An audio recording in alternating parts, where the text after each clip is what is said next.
E aí, pessoal, tudo bem? Quanto tempo que eu não gravo com vocês, hein? Tem uma década já que eu não gravo. Tô brincando, mas eu acho que nesse trimestre eu não gravei ainda não. É a primeira vez que eu tô gravando, Alexandre. Eu sou o Manuel, esse aqui é o Alexandre. Nós somos professores da Escola Sabatina da Igreja Central de Campo Grande. Eu sou professor do Adolis 1. Eu sou professor dos Adolis 2. Que é o meu vai de 12 até 14 anos, que vai ser pré-adolescente depois. E o dele? Já é de 14 até 17. É, ali, 14, é que a turma vai se junta com 1, com 2, aí desce, às vezes desce até com 13, né? É. O pessoal até vai com 13, porque a turma já foi, meu amigo já foi, enfim. A gente administra isso aqui, nós administramos essas duas salas, são salas legais que a gente tem aprendido muito.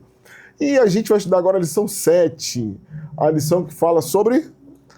O julgamento ilegal. O julgamento ilegal. Que julgamento foi esse, Alexandre? Quem estava sendo julgado? Manuel, antes de eu revelar isso, vamos fazer uma oração? Vamos fazer uma oração, vamos sim. Então vamos. Oremos. Querido Deus, obrigado, Senhor, porque o Senhor nos dá a oportunidade, o privilégio, sobretudo, a liberdade, Pai, de estudarmos a Tua Palavra e aprendermos mais de Ti. Pedimos agora a inspiração do Teu Santo Espírito, Pai, para estudarmos esse assunto tão relevante que foi o julgamento ilegal. Pedimos agora a Tua presença em nome de Jesus. Amém. Amém. O julgamento ilegal foi de... Jesus. Jesus, gente. Jesus foi julgado ilegalmente. Além de ser um julgamento, isso é engraçado, são duas palavras que não são iguais, mas a gente pode dizer que ele foi legal e foi injusto também, né? Sim, sim, sim. Foi legal e foi injusto. Injusto porque Jesus não deveria ser condenado por tudo que ele fez, por tudo que ele é, pelo que apresentou para as pessoas na época. Mas também foi legal porque dentro da lei judaica, principalmente a lei judaica que regia ali a forma de julgamento, foi legal. A coisa foi totalmente errada. Vamos lá, Alexandre. As fases do julgamento que Jesus foi julgado, pelo que a gente viu, que Ellen White falou, ele foi julgado 6 vezes. 6. Imagina só. Hoje, acho que ele foi ao Supremo. Hoje, para ir no Supremo, tem 6 julgamentos? Não, e assim, a grosso modo seria primeira instância, segunda instância. Se tivesse matéria infraconstitucional, STJ, terceira instância, constitucional, quarta instância. Não necessariamente poderia ser só 3. Mas em tese seriam só 3. Jesus foi e voltou no julgamento. Foi e voltou. Foi como se aqui no Brasil tivesse ido e voltado. Na realidade, ele foi e realmente voltou. Ele foi julgado primeiro por Anás. Anás era o antigo sumo sacerdote. O pessoal achava assim, cara, Caifás não... É um sumo sacerdote meio fraco. Na verdade, Caifás era genro de Anás. Genro, né? Genro de Anás. Anás era sogro de Caifás. E Anás passou a função de sumo sacerdote para Caifás. E o pessoal não achava ele tão competente. Então, quando prenderam Jesus, que a gente estudou na semana passada, passaram para Anás. Anás viu que estava difícil e aí ele falou assim, não tem jeito, vou chamar Caifás para o julgamento. Caifás vai, faz o julgamento, ele ali, ele com Anás, alguns principais da sinagoga faz aquele julgamento de Jesus. Não deu certo ainda. Aí ele chama quem? O Sinédrio, aquela galera toda. Porque eles não estavam conseguindo acusar Jesus. Chamaram testemunhas falsas, bateram em Jesus, cuspiram em Jesus, fizeram um monte de coisa que já estava fora do contexto. Por quê? Porque o julgamento ele deveria começar durante o dia. Ele começava durante o dia e quando chegava a próxima noite e não tinha sido julgado, adiava para outro dia. Só que tinha uma coisa, estava perto da Páscoa, estava perto do sábado. E ele fala, perto do sábado já não podia ser julgado. E na Páscoa também não podia ser julgado. Então eles correram, apressaram. E isso dá certo, Alexandre? Isso dá certo? Não dá, Manuel. Não tem como dar. Quando você tem um rito e você tem que seguir, se você apressa, alguma coisa se perde nesse meio. A grosso modo seria pensar assim também, fazer a gente tem o pai de um adolescente nosso aqui que ele faz a própria massa da pizza. Uhum. Se ele apressar, a massa não vai dar certo. Uhum. Foi o que aconteceu no julgamento, né? Eles apressaram tanto, eles tinham essa ânsia tamanha de condenar Jesus que não deu legal. Não deu legal. Eles fizeram tudo errado. Jesus, eles não tinham como condenar Jesus. Não tinha como condenar Jesus. E estava próximo ao sábado, eles queriam de qualquer jeito condenar, então eles fizeram subterfúgio. Depois de Jesus estar cansado e eles também estarem muito cansados, eles perguntam a Jesus, você é o Filho de Deus? E Jesus fala, eu sou. Aí ele, pronto, não. Eles já colocaram várias acusações em cima daquilo ali. Ele é o Filho de Deus, ele quer fazer um reino aqui, ele vai subverter o reino do romano. E chegaram assim, vamos mandar para Pilatos, porque eles não podiam condenar a morte. Não podiam condenar a morte. Os judeus não podiam condenar a morte. Então eles mandaram para Pilatos. Chega Pilatos viu que tinha mais intenções da coisa, viu que não estava certo. Ele faz aquele primeiro julgamento, ele tá para libertar Jesus, mas aí ele lembra assim, poxa, Herodes é judeu, Herodes quer conhecer Jesus, vou mandar ele para Herodes. Mandou Jesus para Herodes. Quando Jesus chegou para Herodes, Herodes ficou feliz. Vamos receber Jesus aqui, vamos receber Jesus. Chamou algumas pessoas, alguns doentes, algumas pessoas para Jesus curar. Ele queria que Jesus fizesse um espetáculo. E Jesus falou assim, nossa, eu não vou fazer espetáculo aqui para você, Herodes. Minha missão não é essa. E Jesus ficou em silêncio. Quando Jesus fica em silêncio, Herodes fala assim, olha, eu não tenho como julgar esse cara. Volta para Pilatos. Voltou para Pilatos. Pilatos, vamos fazer o julgamento de Jesus.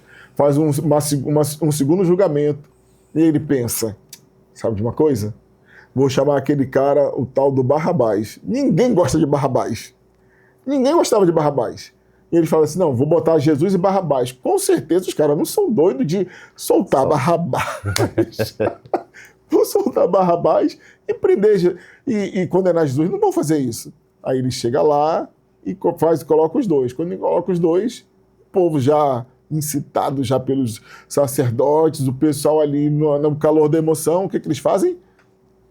Condena Jesus. Condena Jesus. E assim, Manuel, você estava falando aí, e a mente aqui vai pensando em tudo o que aconteceu. A gente vai buscando, às vezes, como a gente não viu isso lá, vai buscando cenas de filmes que a gente assistiu. Por exemplo, o filme do Mel Gibson, esqueci. A Paixão de Cristo. Paixão de Cristo. Então a gente vai buscando assim, né? E eu penso assim, nesse momento, como não foi a influência de Satanás no momento da emoção. Uhum. Por isso que muitas vezes a gente prega que só temos que ter um culto racional, né? Porque se a gente deixa a nossa emoção vir à tona, a gente fica mais fácil de ser manipulado. E aí você estava falando aí, eu fiquei pensando nisso. Você imagina, Manuel, Barrabás tinha aprontado, ninguém queria ver Barrabás. Mas nesse momento, todo mundo vai e se manifesta para soltar. Como que a gente tem que estar atento à influência de Satanás? E ele mexe com as nossas emoções. Isso é uma coisa que a gente precisa prestar muita atenção. Hoje em dia, a nossa igreja às vezes quer, principalmente nossos adolescentes que ainda não formaram, principalmente você, professor, fala isso para o seu adolescente. O córtex pré-frontal dele não está bem formado, ele está só com a amígdala dele delirando, querendo emoção. Emoção. E aí o que acontece com ele? Ele toma decisões que não são decisões acertadas. Pais, professores, nós que já estamos com a formação já pronta, nós precisamos ser as pessoas que vão falar para o nosso adolescente que eles precisam consultar a Bíblia, eles precisam consultar a Bíblia através da razão. Fala com as pessoas mais velhas, eu sempre conversa com os mais velhos, conversa com seus pais, seus professores, pessoas que vão poder te orientar, e aí você vai conseguir ter um julgamento correto. Que foi o que Jesus teve. Jesus teve apesar de tudo que aconteceu com Jesus, aí que vem a questão, ele teve uma tranquilidade durante todo esse processo, que é um processo injusto. E aí, gente, a gente fica pensando, né? Eu estava conversando aqui com o Alexandre antes. O judeu, até hoje, ele tem ele preza muito por essa questão legal, como a lei funciona, como a lei faz com que a gente obedeça. Eles têm essa questão da obediência e a lei. Até hoje eles têm isso. Eles tinham naquele tempo e têm até hoje essa questão. Isso tudo foi jogado por terra porque a emoção brotou e eles queriam condenar Jesus de qualquer jeito. Eles atropelaram tudo, mano. Mas Jesus se manteve tranquilo. Quando você falou isso, eu fiquei pensando, né? Jesus, ele fala, né? Se eu quisesse, eu podia mandar. Meu pai mandava aqui, enfim. Fazia assim, destruía toda essa ilegalidade, essa injustiça que eu estou sofrendo, mas ele se manteve calmo, porque ele sabia que era necessário que fosse assim. Ele sabia que ele precisava cumprir. Já que os judeus não estavam cumprindo o que era necessário ser cumprido, ele estava cumprindo aquele que deveria ser, que foi estabelecido, né, e que ele deveria cumprir. E eles eram os líderes do povo que estava aguardando a mensagem do advento, a mensagem da salvação. E eles não estavam cumprindo. Mas Jesus veio para poder consertar isso aí, para poder dar esperança para as pessoas daquele tempo e para dar esperança para nós. Isso que é importante. Jesus se manteve calmo, Jesus se manteve firme, Jesus se manteve sereno,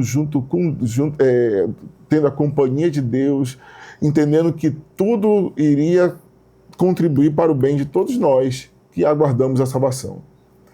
É isso que essa lição mostra pra gente, Alexandre. Eu estou pensando aqui, Manuel, essa lição é riquíssima. Porque dessa lição a gente pode tirar extrair muitas lições. Tem a questão da omissão de Pilatos, que a gente pode colocar para nós mesmos. E em determinados momentos a gente tem que agir, a gente não pode ser omisso. Tem essa questão mesmo que Jesus, naquele julgamento, vendo toda aquela injustiça, ele podia ter dado um restart no universo. Ele podia ter acabado com o ser humano. Não preciso salvar o ser humano. Mas tem os outros mundos que iam ver o que Jesus fez. Não, acaba com os outros mundos também. Começa tudo de novo. Tá demais, eu não aguento. Pai, eu não aguento. Vamos fazer tudo de novo? Vamos fazer tudo de novo agora? Eu penso sim, Jesus Todo-Poderoso. E ele podia ter feito, mas o amor dele é tão grande que ele não fez porque ele sabia que no fundo depois o coração dele ia se dilacerar pelo que ele fez. Outra lição que a gente pode ter também, né, Manuel? Quando solta Barrabás, a cruz de Barrabás já estava preparada. Jesus tem que carregar uma cruz que não foi feita para ele. Assim como a morte dele também não era para ele, a morte era para a gente. Então, dessa lição a gente tem muitos assuntos que a gente pode tratar com o nosso adolescente. Que, no caso, a gente tem um tempo a mais na lição da Escola Sabatina que dá para a gente tratar sobre esses assuntos. Mas aqui o essencial que a gente quis trazer é isso, né? A forma ilegal e injusta como Jesus fez, mas assim deveria ser, porque até a morte dele, o simples fato dele morrer por nós já era injusto, porque ele não merecia essa morte, né? E eu acho que é isso, Manuel. Eu também acho que é por aí. A gente tem uma lição riquíssima para poder trabalhar com os adolescentes. Professor, capriche nessa lição. A gente vai estar também aqui passando essa lição nesse dia. A gente vai... Imagina que a gente vai poder explorar em meia hora. Vai ser top. Prepare-se, professor, e faça o seu melhor. E eu queria orar com você agora, nesse momento, para a gente terminar essa lição. Vamos orar? Vamos. Muito obrigado, Senhor, por essa lição que nós recebemos de Ti para que nós possamos compartilhar com nossos adolescentes. Temos certeza que ela vai ser de grande valia para que eles possam crescer espiritualmente, entender mais do Seu amor por nós, entender o quanto Tu sofreste por nós, entender que Tu Tu morreste por eles e queres a salvação de cada um deles e a nossa salvação também. Amém. Continue conosco, nos abençoando e nos dando a Tua paz, transformando a nossa vida para que possamos um dia morar contigo no céu, que é o que queremos e é o que Tu desejas também, e te oramos em nome de Jesus. Amém. Amém.